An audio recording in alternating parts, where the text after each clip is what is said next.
Ascendai, The Destiny Crest. Audiobook by Robinson and Walsh. Chapter 2, Christmas in Colorado. Colt took a deep breath of cold, clear mountain air as he walked through the sliding glass doors of the airport. We're finally here, he thought excitedly. We're finally in Colorado. He eagerly looked down the long line of vans searching for the one that would take him and his family to the Black Diamond Resort. He began walking down the curb and spotted it a little ways down the line. "Hey, Colt, wait up!" a voice yelled from behind him. He turned and watched as his two sisters came walking toward him, pulling their suitcases behind them. Sandy and Candy had changed quite a bit in the 5 years since Colt's adoption. It was no longer impossible to tell them apart, but their personalities were the most noticeable difference. Candy preferred quiet activities and was very reserved. She read every book she could get her hands on and absolutely loved to cook. Sandy was a more outgoing and active person. She and Colt were nearly inseparable and were always outside running and playing together. Colt hadn't changed much. He had just gotten quite a bit taller. He had grown so much that he now towered over his sisters. As Sandy walked up, she gave Colt a mischievous grin. "Couldn't wait to get back on the ground again, could you?" "I don't mind flying," Colt retorted with a smile. "I'd just prefer not to." Sandy laughed and said, "I can't wait to get to the resort, can you?" "Yeah, me too. I can't wait to get out on the mountain," Colt replied impatiently. "The van's right over here, guys," Jim said as he double-checked to make sure that everyone was present and accounted for. "Make sure you have your carry-on bags, and let's get this show on the road." All the kids shouted, "All right!" and hustled to the waiting van. The family looked forward to this vacation all year long. Every year at Christmas they would come to this resort. It was located in the middle of a mountain chain that was shaped like a crescent moon. The resort offered skiing, snowboarding, snowmobiling, and all the amenities anyone could ask for. It catered to those who wanted to explore the outdoors and to those who wanted to lounge around and enjoy the view. There was something for every age, no matter what their interest. 2 hours after they had gotten off the plane, the Cantrell family walked out of the tram and looked around at their surroundings with wonder. It was beautiful. Snow covered everything. Mountains stretched as far as the eye could see, with many of their summits hidden in clouds.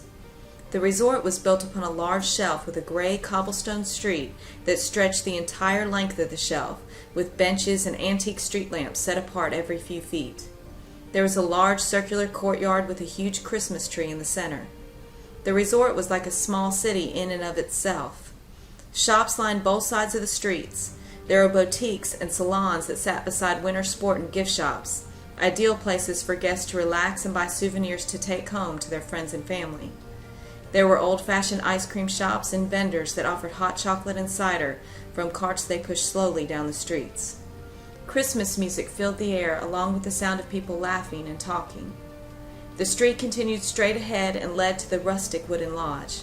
It had 2 chimneys pouring smoke into the air and had floor-to-ceiling windows on the front of it that took full advantage of the magnificent view before it. It was wrapped by a large open-air deck scattered with picnic tables and rocking chairs that invited folks to visit for a while.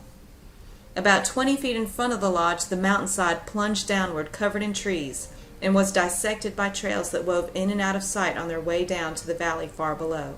The trails were covered with skiers and snowboarders who were out enjoying the beautiful day. 2 large ski lifts on either side of the mountain lifted out of the valley below, carrying load after load of people back up to the top. It was like a Christmas postcard had come to life. "Are we going to get to stay in the same cabin as last year, Dad?" Colt asked excitedly. Both he and Sandy considered last year's cabin the most awesome they had ever had, because it sat about 10 feet from a ski slope. They had both loved putting on their snow gear first thing in the morning and being able to step right out onto the trail. They would then race down the mountain a couple times before Mom had breakfast ready. They were usually accompanied by their father, who also loved skiing, and wanted to keep an eye on them to be sure they were safe. "Yes," Jim replied. "We went ahead and reserved it before we left last year." The Cantrell family loved the privacy of the cabins. They also enjoyed having a kitchen and living room where they could have some family time in the evenings and cook some of their own meals. They headed towards the lodge, excited to hurry and get checked in. The next 2 days were a blur of fun activities as the family settled into their vacation. The first day after they dropped off their luggage at the cabin, they went straight to the sports shop to rent their ski gear and snowmobiles. By the time they had finished, night had fallen. The mountain was even more beautiful at night. The streets were lit by street lamps, and white Christmas lights twinkled everywhere all over the buildings. The family ate hot dogs and drank hot chocolate as they window shopped before heading off to bed. The next morning they were settled into the same routine they had developed over the last couple of years while visiting there. Every morning after breakfast they would all go on a snowmobile ride together before splitting up for the afternoon. Colt preferred snowboarding as Sandy and Jim skied alongside him. Candy and Natalie preferred hiking in the surrounding countryside or curling up in one of the large stuffed chairs with a book by the fire in the lodge. Then they would all meet for dinner in their cabin or one of the many restaurants at the resort. The third day of their vacation dawned bright and very cold. As Colt ran outside to get his board in preparation for the day, the air seemed to freeze in his lungs. It was snowing and the fresh snowfall had wiped out all the tracks around the cabin. A beautiful winter wonderland surrounded him. The door opening behind him sounded very loud in the silence. Sandy stuck her head out and said, "Dad doesn't want us to go out this morning. He said he's got something special planned for us." "What is it?" Colt asked. "He scouted out some cool trail for our snowmobile ride this morning. Come on, he wants us to eat breakfast quickly so we can get going," Sandy said as she started to shut the door. "All right, I'm coming," Colt said, racing back towards the door, excited to find out where they were going. 20 minutes later, they were on their way. "Come on, Dad, where are we going?" Colt asked from behind his dad as they rode slowly around the backside of the mountain. "You'll see," Jim answered for the 10th time. "Just be patient." Jim and Colt were on one snowmobile and the 3 girls were on one right behind them. They were headed for the snowmobile trails that were located on one of the large adjoining mountains. The snowmobile's engine sounded like a caged beast intent on escape in the silence that hung over the mountain. Colt's heart raced with excitement, and he was grinning from ear to ear in pure enjoyment of the moment. "Where is everybody?" he asked his dad. The mountain was unusually empty this morning. "They're probably staying in because of the cold and the snow." As they reached the beginning of the snowmobile trail, Jim looked back at his son and asked, "You ready to have some fun?" "Yes, sir!" Colt yelled as he grabbed onto his dad and held on tight. Jim hit the gas and launched the vehicle forward like a rocket. They both let out yells of excitement as adrenaline filled them both. Jim steered the snowmobile down the trail for about 100 yards, then quickly hit the brakes, knowing full well that the vehicle would slide hard before stopping. Jim, laughing, wiped snow from his goggles as Colt let out a whoop of excitement and yelled, "That was awesome, Dad! Let's do it again!" "We'd better let the girls catch up first, son," Jim said. Sandy liked going fast and would ride with anyone, but Candy and Natalie only wanted to go slow so they could look at the scenery. Colt didn't understand why anyone would want to go slow when you could go fast. "Yeah, we'd better wait for them," Colt said, starting to turn around to see how far back they were. A snowmobile flying past them sprayed snow all over Colt and Jim. It was going so fast they weren't even sure it was the girls, until they heard the unmistakable sound of Candy's voice screaming, "Slow down, please!" followed by a long, shrill scream. Colt thought he also heard the sound of Sandy laughing, but they were already too far away to be sure. "That's not like Natalie to go fast," Jim said, sounding shocked. "No, sir, but Sandy has been asking to go fast all week," Colt said. Jim nodded in agreement. "Your mom must have finally given in. We better get going, or we're never going to catch up at the rate they're going." Colt grabbed hold of his dad again. "All right, a race! Let's get 'em!" Jim hit the throttle and the snowmobile shot off quickly as they followed the tracks left by the girls' snowmobile. A few minutes later they had the girls' vehicle in their sight and were gaining rapidly on it. Jim began to slow down as he noticed that the girls had finally stopped up ahead. As he pulled up beside them, Sandy yelled, "We won! We won!" Jim looked at Natalie incredulously. "Where did that come from?" Natalie smiled and said, "Where do you think?" "Our guess is that Sandy's begging finally paid off," Jim replied. "I had to do it. She's been asking me all week," Natalie said. Colt looked at Candy's unhappy face and the death grip she had on her mother. She was seated in between Natalie and Sandy and didn't look too happy with her mom's decision to go fast. She looked scared to death, but she didn't say a thing. "You're going to have to lead from here. I have no idea which way we need to go," Natalie added. "No problem. Just follow me," Jim replied as he hit the gas and slowly took off. Natalie eased in behind them to follow. When Candy saw that they were pulling out slowly, she quietly whispered to herself, "Thank you, Lord," and lightened her grip on her mother. Sandy snickered as she heard the whispered prayer. A while later, Jim pulled to a stop at the top of a ridge overlooking a beautiful valley. The view was breathtaking. You could see all around for miles. Just to the right of them, another mountain climbed up until it was hidden by the clouds. The snowmobile trail zigzagged down the side of the mountain in front of them until it reached another large shelf below. Many trails went in different directions through the trees. "This view might calm Candy down a bit," Jim told Colt. Colt thought the view was nice, but he would rather be flying down a trail as the trees rushed by in a blur. Natalie pulled up beside them with a look of concern on her face. "Isn't this the part of the mountain that has been prohibited?" she asked. "No," Jim assured her. "I spoke to a member of the ski patrol yesterday, and he said that the only area that is prohibited is the area way up there," he said as he pointed up to the right at the large mountain further up from where they were. "It's restricted to riders and skiers because it could cause an avalanche this time of year.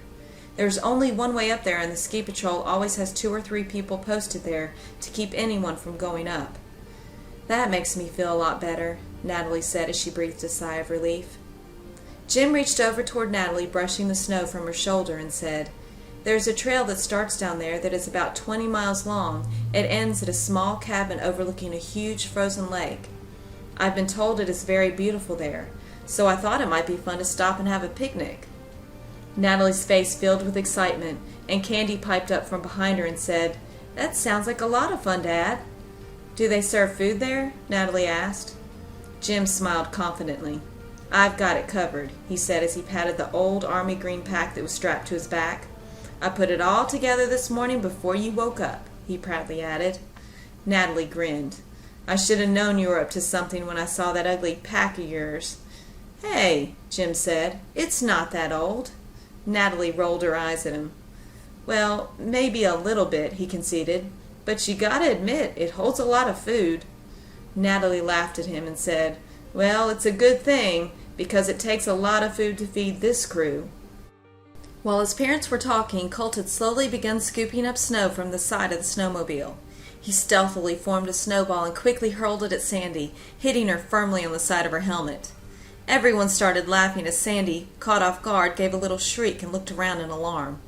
When she saw Colt grinning at her, she smiled and quickly started assembling her own snowball, with a playful look of revenge on her face. "Go, Dad, go! Hurry fast!" Colt yelled. Jim hit the gas just in time as the snowball Sandy threw narrowly missed him.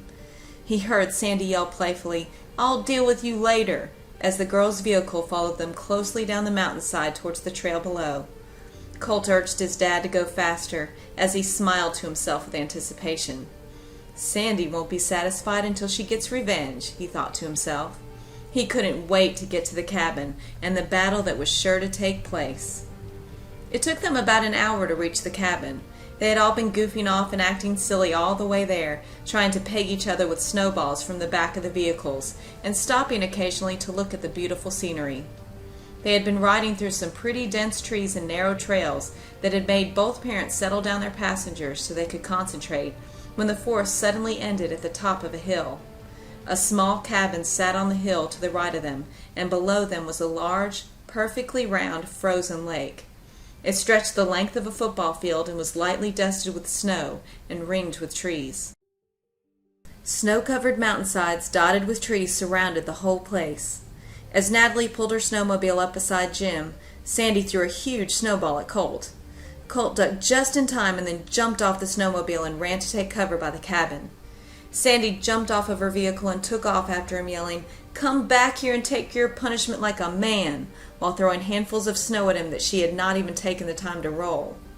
Natalie and Jim laughed as they watched Colt dive for cover behind a large trash can and begin to make snowballs while Sandy hid behind a large tree with a good view of her brother.